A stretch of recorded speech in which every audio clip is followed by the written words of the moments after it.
Now Johnson and Monroe would be working together to update Something's Got to Give. He said to her, "Now, Marilyn, wherever you think the line is out of character, put a cross. Where you think the line is not funny enough, put a double cross. Fine. I leave happy."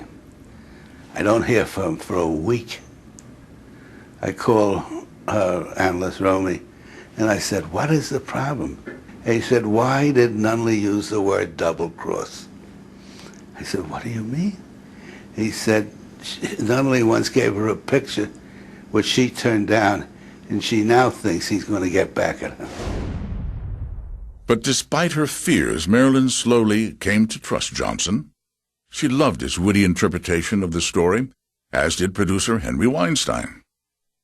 Nunley Johnson, I think, was who Marilyn was working with to get a story that she would approve.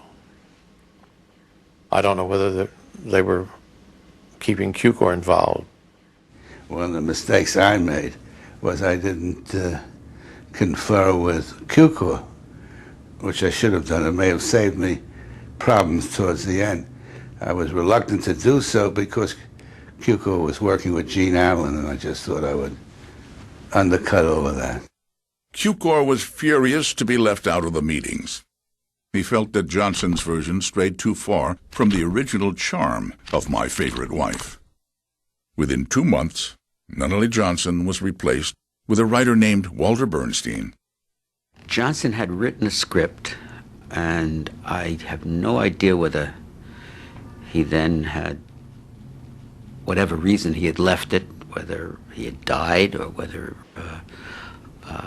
I really didn't know. All I knew was that I got a call from George Cukor. By now, script rewrites alone had brought the production $300,000 over budget, a problem that only seemed to mirror the larger financial crisis confronting 20th Century Fox. Cleopatra was still running massively over budget, and Fox was panicking from the escalating costs. The company was going broke, and fast. First we got notes that we should water our own plants because the greensmen had been fired. Then we got notes that the cafeteria was going to, because there was nobody there.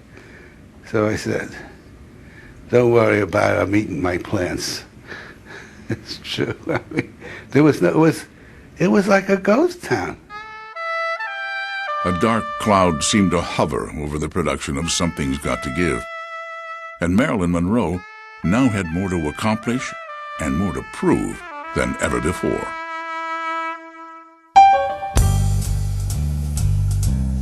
By late March 1962, there were only 3 short weeks left before the first day of principal photography. The race was on to meet the tight deadline. As George Cukor and Walter Bernstein pounded out a new draft of the script, associate producer Gene Allen oversaw completion of the set, an exact replica of Cukor's own home and backyard. The costume department worked overtime to pull the wardrobe together for the entire cast. And producer Henry Weinstein struggled to keep track of Marilyn Monroe. He was a prisoner, really, of the situation. I had very little to do with him.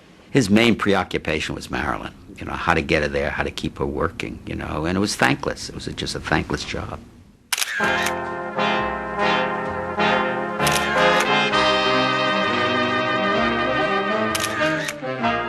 On April 10th, the punctual Marilyn arrived on the set for makeup and costume tests. But to her surprise, George Cukor did not show up to supervise and direct. And I think it was a big mistake for Cukor not to have done that, because she was there at her best, and she had to take it as a put-down. I'm sure she did. But despite Cukor's absence, Marilyn's performance convinced everyone that she was in top form.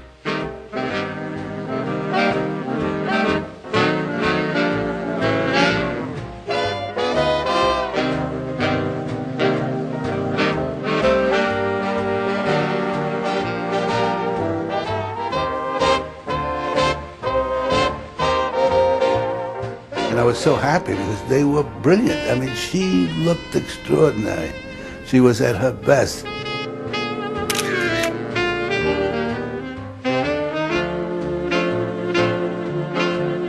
Weinstein couldn't wait to share his enthusiasm with the star herself.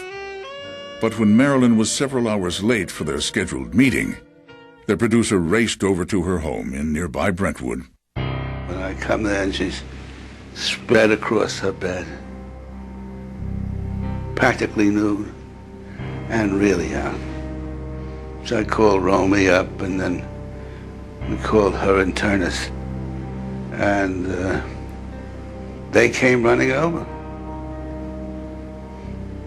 And this was the first time, and I knew we were in trouble. Weinstein was shocked at the sight of Marilyn Monroe, unconscious from an apparent overdose of sleeping pills. And I went to the studio and I said, listen, we gotta postpone this picture. I don't think she's gonna be ready. We're gonna start shooting in about 3 weeks.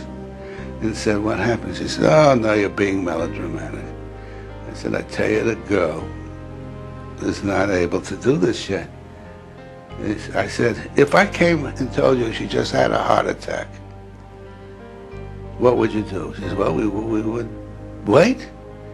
I said, what's the difference? He says, she had a heart attack, we couldn't get insurance. With this, we can.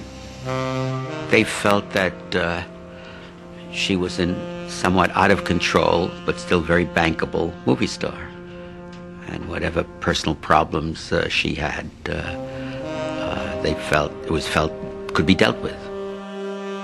Marilyn's habit of mixing champagne with sleeping pills was well known in Hollywood, and this latest incident rang few warning bells. The first time I actually got to the house, she had some champagne and she'd taken a couple of sleeping pills she had, and Dr. Greenson became worried, and so she gave me a key to her apartment, and I carried it all the time so I could get in, if I had to, quickly. When she moved out to the Helenas in Brentwood, we had a key to the house in a fuchsia plant that was hanging in front of the front door. We know now. We know things that we didn't know then. I mean, that's just deadly.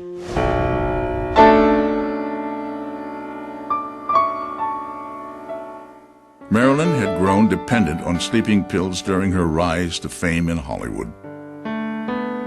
She was plagued by insomnia and for the past 2 years sought almost daily psychological treatment from Dr. Greenson to ease her emotional pain. We knew that she was a manic depressive, which is now called bipolar personality. I think the name manic depressive is better, it's more descriptive. And that always meant that there were emotional problems and that she could have big swings in her moods.